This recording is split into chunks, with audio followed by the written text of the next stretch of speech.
Alrighty guys, today is the day that you and I have been waiting for a very long time. It's the day that we begin the LS swap in the second Gen Syclone.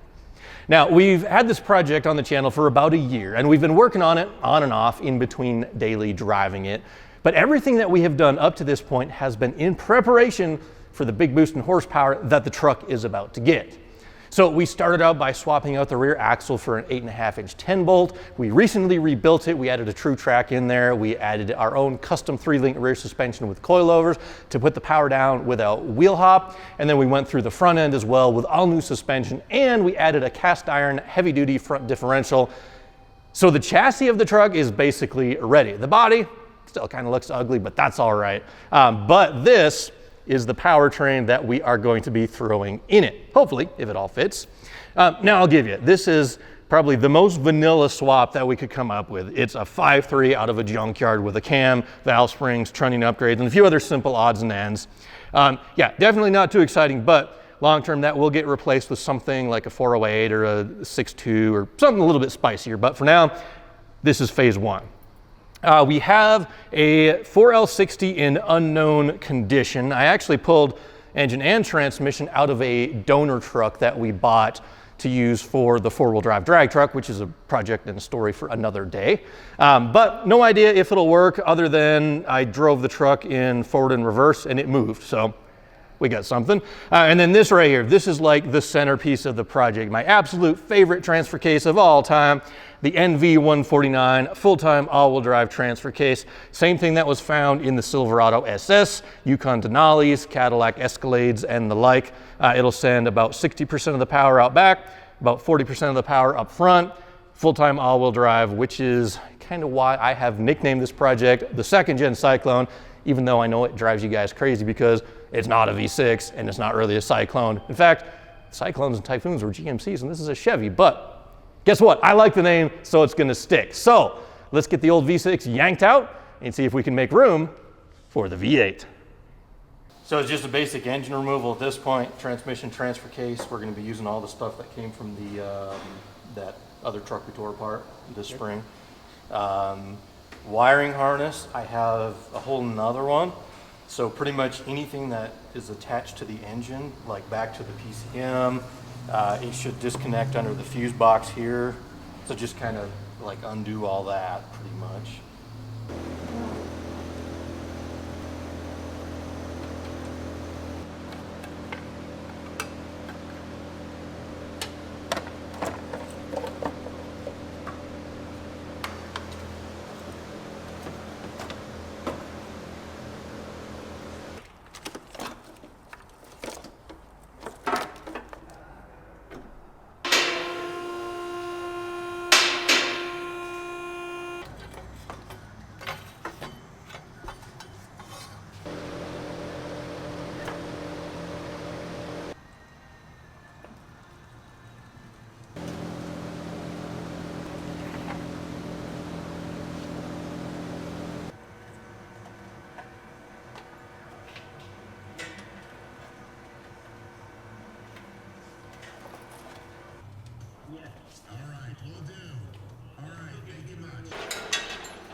Chris, how are we supposed to fit a V8 in here? It's gonna be a tight fit. It's gonna be, yeah. Well, I have faith because there's thousands of them out there. Yeah. Just like there's thousands of turbo kits that fit right out of the box, right? Yeah, well.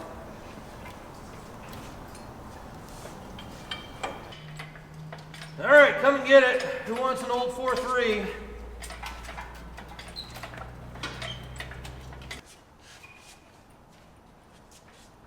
That way just a little bit now. Keep coming. Okay. All right, so Monday, Tuesday went by. Chris got the old powertrain pulled out of the S10, and now we have a clean and blank slate that is ready to see if our 5.3 is actually going to fit. Well, I mean, you probably already know the answer to that. A V8 swap in an S10 is probably like one of the oldest cool hot rod pickup trucks that you've built. So we know we can make it fit, but there are going to be a few challenges in order to make it actually work. This is a 4-wheel drive truck, technically going to be all-wheel drive, but based on a 4-wheel drive. And that presents a few more problems and challenges than you would get with a two-wheel drive S10. If you have a two-wheel drive, you can buy pretty much everything off the shelf to bolt the motor in and have it work. But again, four-wheel drive, sort of kind of the same way. But if you guys know me, you know I love doing stuff the hard way, or what I consider to be the right way. So here's the two main challenges, three technically, that we are going to try to solve, hopefully today. The first one is the oil pan. This is a Silverado engine from a 03. So it has the truck pan, which sticks down a little bit. And that big hump right there, that's kind of going to interfere with the front differential that we have in the truck. So at first, I'm just going to unbolt the oil pan from the engine, and we'll get the mounts built, which the mounts, that's challenge number 2. You can actually buy a swap mount for a four-wheel drive S10, which they work pretty decent. But the one thing I don't like about them is they have those really long slotted adjustment holes. So you can bolt the mount up and then slide the engine back and forth, 4 or 5 inches, which again, nothing wrong with that probably, but I think that's just a stupid idea. I'd rather have a mount that locks it in place with no slots.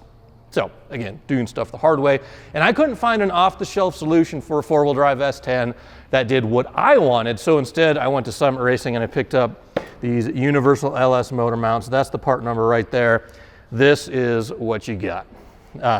Got these plates that bolt to the block. They're welded, they're powder coated. They've got the urethane bushing in there, and they have the sleeve. So no slots means we bolt that in, it's going to be locked in place. You got the tabs, which we're going to have to probably cut and do some welding on to make it fit where we want. And then you get the hardware. So definitely this is a fabricate it yourself sort of a solution, but it just saves you a little bit of time because they already build the mount that goes to the block. So that's what we're going to use for the motor mount. But first we obviously got to get the thing suspended over the chassis and make sure we know where it's going to fit. The third challenge, not that big of a deal. We do have a solution for it. It's that big old HVAC box right there. I did already purchase from Summit the pre-molded side cover. It kind of bolts on here and it just goes in a little bit further to give a little bit more space around that. But I also have thought about just going and buying like the non-AC S10 firewall heater box, just because it gives you so much more room, especially in the chance that I do a turbo kit. I'm gonna need a lot of space under here. So I may do away with the AC altogether because that's kind of, well, it seems like all my projects don't have working AC in it. So what the heck, let's just kind of lean into it. But yeah, I'm really excited. So let's see if this engine can fit. So we're actually gonna get started by getting the transmission installed, because I think, because this had a 4L60 before, I think the trans mount and cross member will kind of line us up where it was before. So we'll try to do that. We'll get this blocked up in place and then we'll attach the engine to it, and hopefully that'll get us a good front to back position.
Here goes nothing. On the back, he's still good.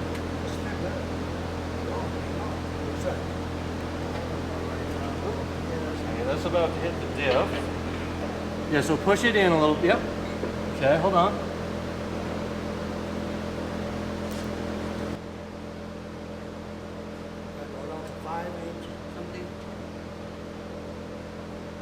Now, I have no idea if this is actually going to fit or not, but it might. This one will go backside before. Yep, well, we have to go up here and then slide it ahead. Okay, ready? Yes, sir. Hold on. You good? Okay, turn it a little sideways so we can get. There we go. Promising. There we go. Does it look centered? Because I think the balancer needs to go that way, which may pivot it just a little bit. Because I mean, this, we didn't change that. So if anything, it'll pivot there. Boom, all-wheel drive swap, done in an afternoon. So the entire drivetrain that was sitting on the floor there just a few moments ago now is sitting up underneath the truck, kind of more or less in its permanent home, which is awesome because some of it fit a lot better than I anticipated, and some of it doesn't fit at all, which I kind of expected. So let me just give you a quick outline of what we're dealing with here. We started out by putting the transmission in, using the stock cross member to locate everything, which that goes a long way to getting things kind of held where they belong or where they ought to be. So happy that that cleared. This is a 4L60, just like what came out of the truck, except this is from a half ton. And I think the pans are shaped just a little bit differently because it hits here. But like I said, it's a 4L60, has the same mount, and pretty much everything else went right back in where it came out in reference to the transmission. Transfer case, we got that guy installed. And the only thing I don't love is that it sticks down there a little bit. I remember the old one did something similar, but I wish we could just clock it up just a tiny bit. I know they do make clocking rings specifically for like off-road stuff, but I am a little bit hesitant about doing that, especially if we're going to be adding a lot of horsepower to this thing, but it's something to keep in mind. But the engine does need to twist that way up just a little bit to get in its final position. So that'll take away some of that. So we'll put on our thinking caps about that. But so far, there's plenty of room on, on the floorboards and stuff. Nothing's going to hit there. The only possibility, depending on how big our drive shaft is, we may need to notch this rib just a little bit, but I don't think so. So that's all good news. The front drive line also looks like we're going to have plenty of space. If you kind of follow it up here, it will be tight around, the bell housing and stuff, but it'll fit. But we are going to have to do a fair amount of work around the oil pan, and this is going to sound crazy when I say it, but we're actually going to have to cut the engine block to make this work. Now, when I say that, you're probably going to freak out and say, well, what the heck? You shouldn't have to trim an engine block to do an engine swap. But don't worry, it's a very, very minor and insignificant chunk of metal that we have to remove. On the driver's side pan rail, if I can focus, you can see there's two chunks, there and there, and they just kind of stick out a little bit, and they do nothing right now. I think maybe they were used to fixture the engine block during production when they made these things, but literally it's just a square of cast iron hanging off the side of the block, which serves no purpose right now other than interfering with allowing me to put the engine where it needs to go. So that piece right there touches, and I need to shift the engine that way just a little bit. So we'll trim that guy off, we'll trim that guy off, and I already got a pan gasket kind of held up so I know exactly how much we can remove. And it like I said, it's going to have zero impact on the structural integrity or the leakiness of this engine. So we'll get those two chopped off, and then that'll allow me to shift the front of the engine over to the driver's side a little bit, which is exactly where I want it to go, and then I can bring it down just a touch. And I think, based on the measurements that we took beforehand, it's going to allow us to put this engine pretty much at the same angle and position that the old one was. So, awesome.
Oh, so close.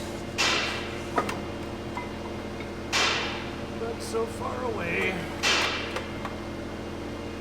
All right, back up top, I just popped the steering shaft off of the box. Maybe this will give us enough room. Come on. There we go. All right, there's one bolt in. Well, it's going entirely by feel, but I think I got the back bolt lining up and started. All right, I think the driver's side is going to fit. Before we put it up in the air and check, I just want to get the passenger side on so we can check both at the same time. I don't know why that's dirty, but ceramic coated. No real obstructions over on this side yet.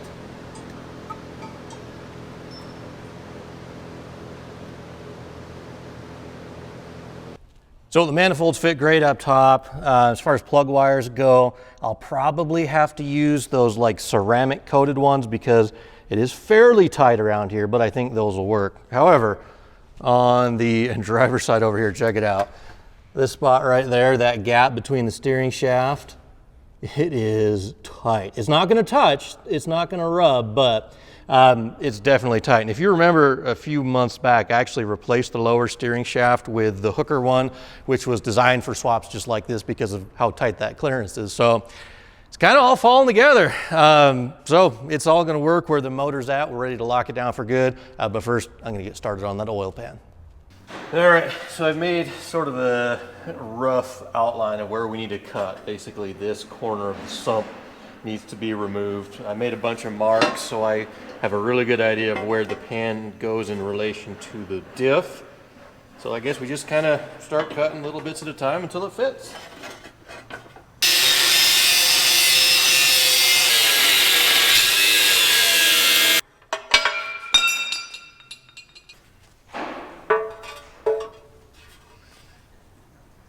All right, that is a huge step in the right direction. But we got to go just a little further.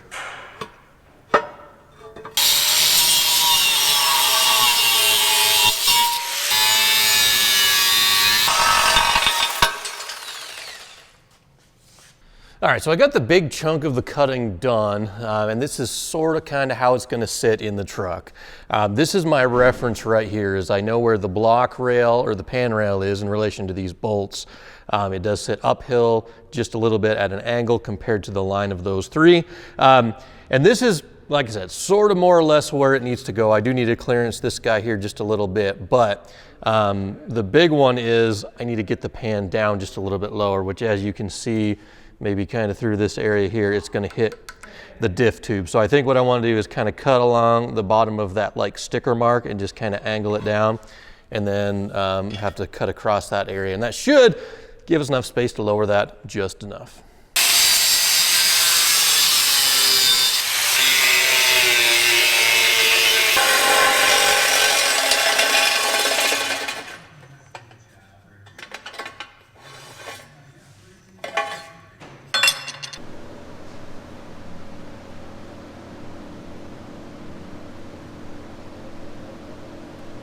All right, so I've got all the cutting done that I think I will need to do, but we'll just yank the motor out, we'll put the pan on it, put it back in just to make sure we can actually install and remove the motor with the pan cut to shape.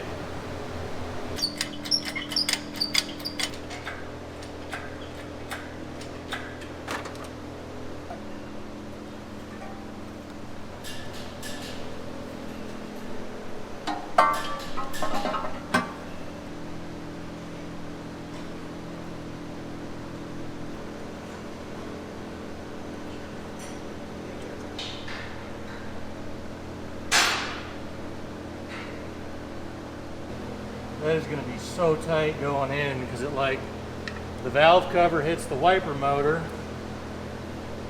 and this corner almost hits the diff.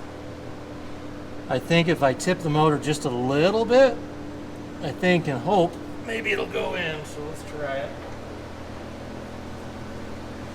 So we don't want to make the oil pan any smaller than it has to be.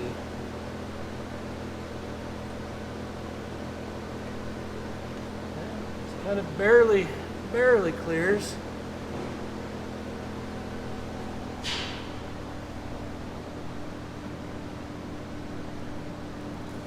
Check.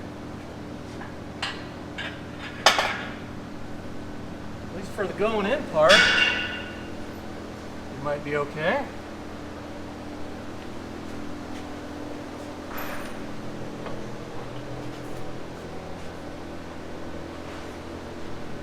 Look at that, James. Fell right into place.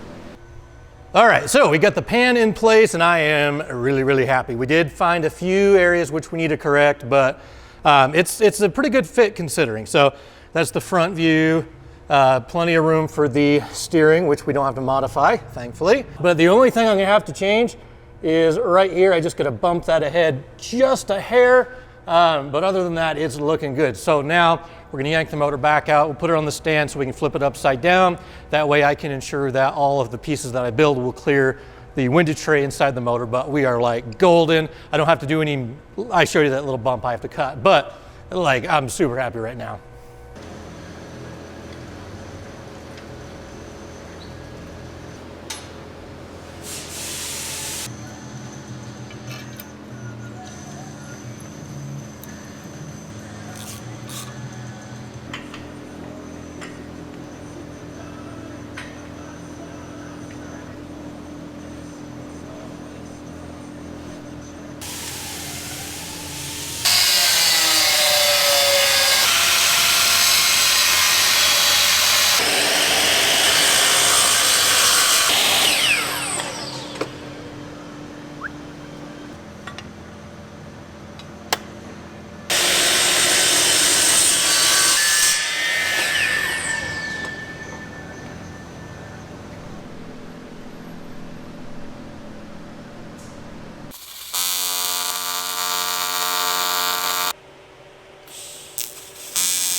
All right, so I've got my back wall piece here all fit up and ready to go.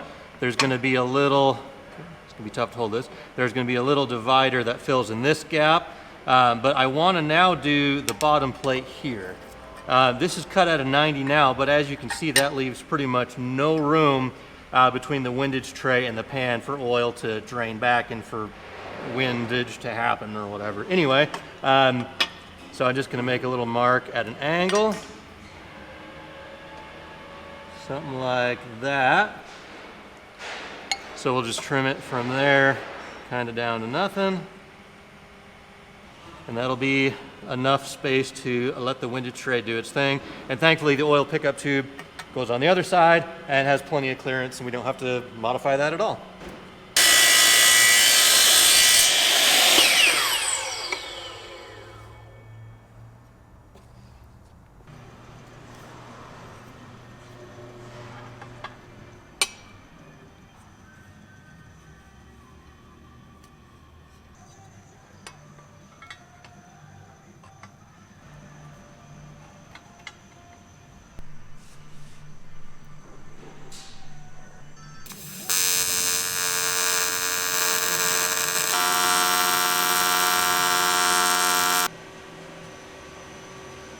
So now we got the shape pretty much held where we want it, and we can do a good solid weld on the inside.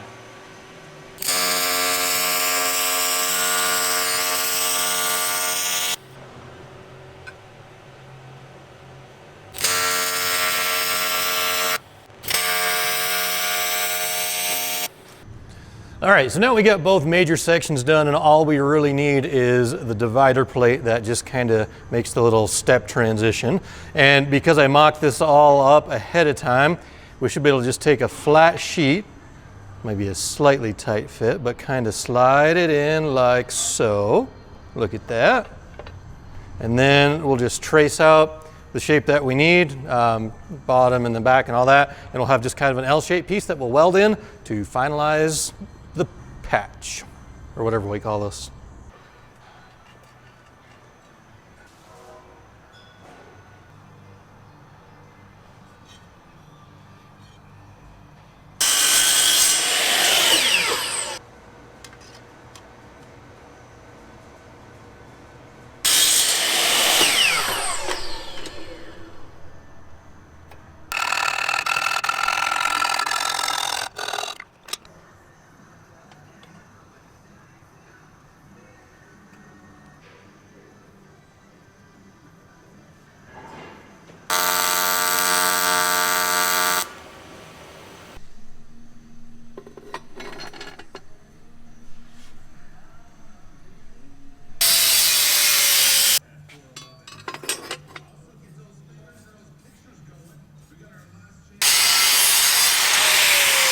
All right, so I wanted to reinstall this original kind of sump baffle plate just to help keep oil around the pickup, because if you remember, the main kind of goal or vibe of this truck is like a pro touring handling style truck. So this will help keep a lot of oil around the oil pickup tube. Of course, we had to trim it down for our new clearance, but I saved these pieces here from the original oil pan. All I'm going to do now is just cut these out and then weld them onto my new patches. That way I have a spot to kind of bolt them in, but I'll just have like that. So a couple little more things to weld, and we can permanently attach the patches into the pan.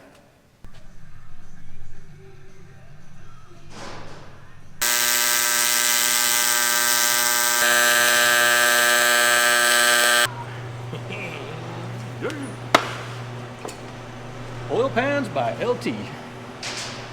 Takes 2 weeks to build one.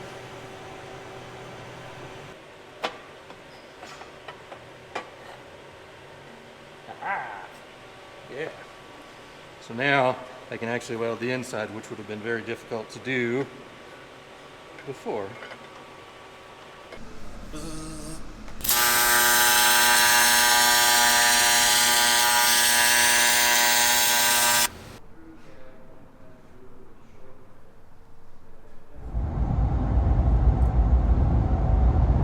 All right, so while we wait for those welds to cool off, we're on a bit of a side quest here. We're going to a machine shop. Now, I started Matt's 408 stroker engine project about a month and a half ago, and ever since you guys have been asking me nonstop, where's the 408? Where's the 408? Like we forgot about it or something. Don't worry, we haven't forgot about it. It basically just, things take time. The way that I do my videos on the channel, I have zero lead time. So like today is Tuesday, and the stuff that you're watching now with the S10, you'll see that Sunday. Like I don't bank a whole bunch of videos and have the option to reorganize them. I wish I could. I wish I could have like did the teardown on the engine, got all the parts, got the machine work done, and then in the very next video started the reassembly, but it just didn't work that way. So as soon as we got the teardown done, about a month and a half ago, we took our measurements. I think I showed you that in the video. We got all the parts ordered. That took a little while. And then once we received all the parts, we took everything up to the machine shop. There's 3 or 4 weeks at the machine shop. And then now, today, the 15th of October, I'm heading up there. Everything's done and ready to assemble. So you will see Matt's 408 LSA supercharged engine in, I believe, the very next video. But we got to get my engine stand back, which means I got to get the engine at least back in the S10. So, let's get back to it.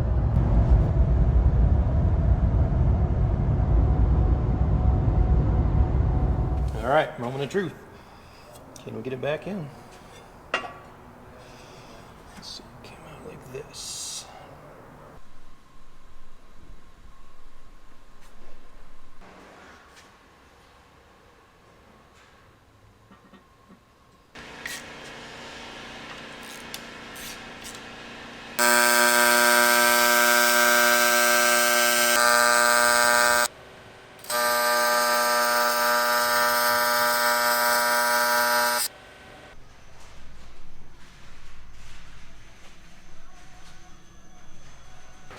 All right, I got 3 quarts in this gallon jug just because the 3-quart line was the highest that was available. I know a gallon's somewhere up here, but we'll start with 3 and then we'll go from there.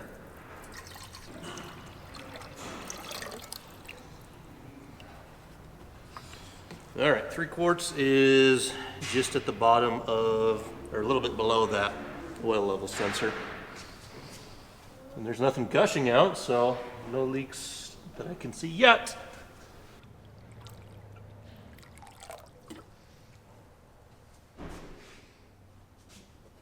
Okay, that is right on the line. Oh. So that's like 5.1, 5.2 quarts. And then the filter, it doesn't hold much, but the filter will hold a little bit. So I think, call it 5.5 quarts total capacity, which I'm okay with.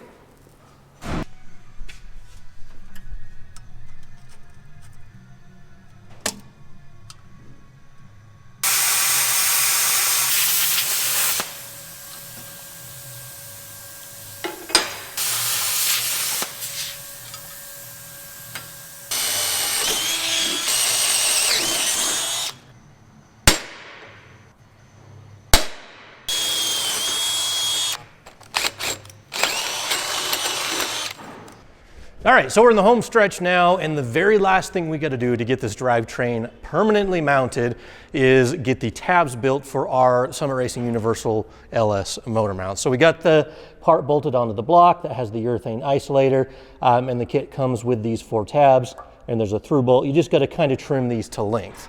You just saw the plates that I made for the frame side.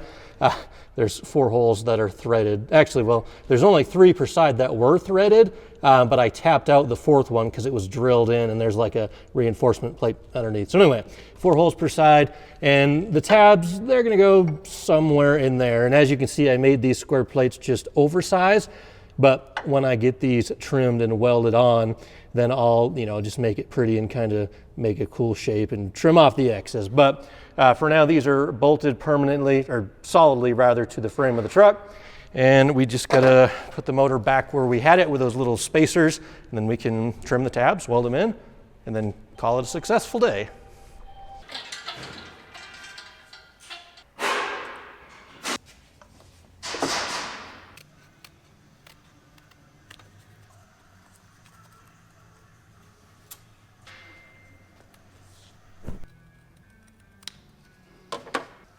All right, that's gonna be the shape for the passenger side.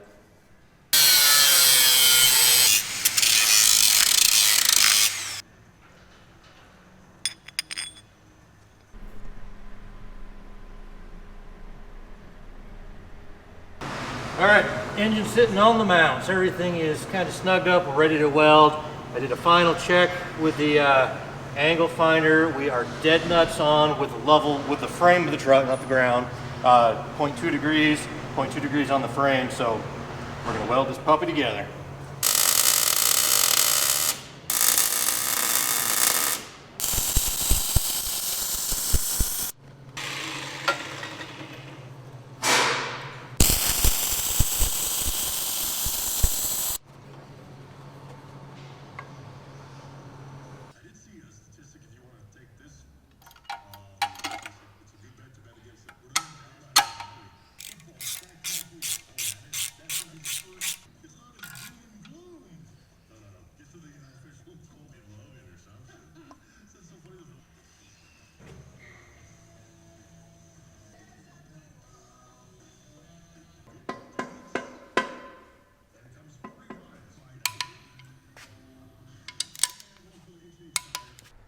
All right, guys, I think this is it. With fingers crossed, this is going to be the last time we put this 5.3 under the hood of the S10 until we're going to yank it out again and replace it with a 6.2, hopefully someday. But phase 1 of the build ready to go together. We've got ourselves a cammed 5.3. I went through the motor this spring. It's got a cam, valve springs, trunnion upgrade, timing chain. Basically, it's just a junkyard motor that we refreshed and put a cam in it, resealed it. We've got ourselves a custom oil pan, which you obviously just saw because that was quite a bit of work to create, and this is probably the last time we'll see it for a little while. And then we've got the hooker side cover that we picked up from Summit. That's going to give us all the clearance that we need around that area to get the coils mounted. And then it looks pretty much OEM, which I love. And then we've got the Summit mounts that we fabbed up. So this was a big time saver having these guys here because they come welded and powder coated with the mounts already in. And then all we had to do was basically build these plates and then trim down the provided tabs in the Summit kit, weld them up, put a little coat of steel it on there. Definitely overkill with the 4 holes per side, but that's all right. I would much rather have it overkill than be wondering, is it gonna hold up? So, with fingers crossed, let's get this thing in and hopefully we don't have to pull it out again.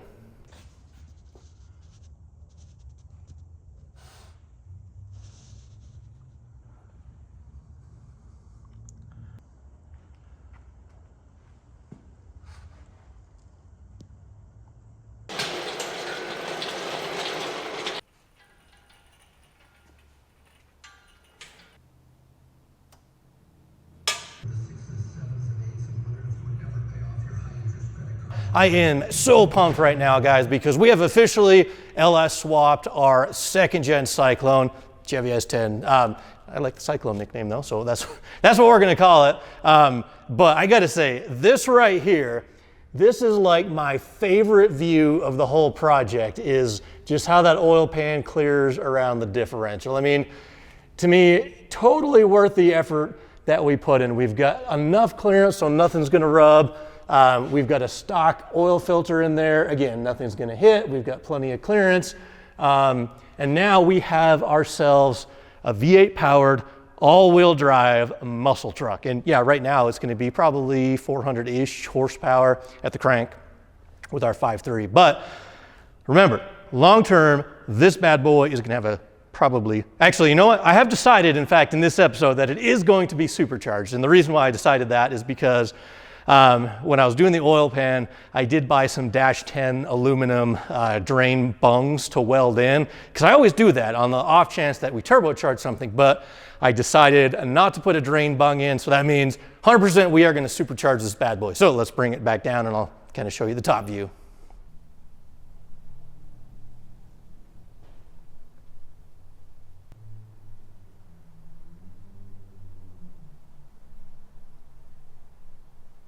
So this 5.3 definitely does take up a lot of space under the hood of our S10. And if you think about it, we have a full-size Silverado powertrain in here in a mid-size or compact truck, whatever you want to call this. But I'm actually very happy with how everything fits. We've got the hooker side cover on there, which is going to give us plenty of room to mount the ignition coils on this side.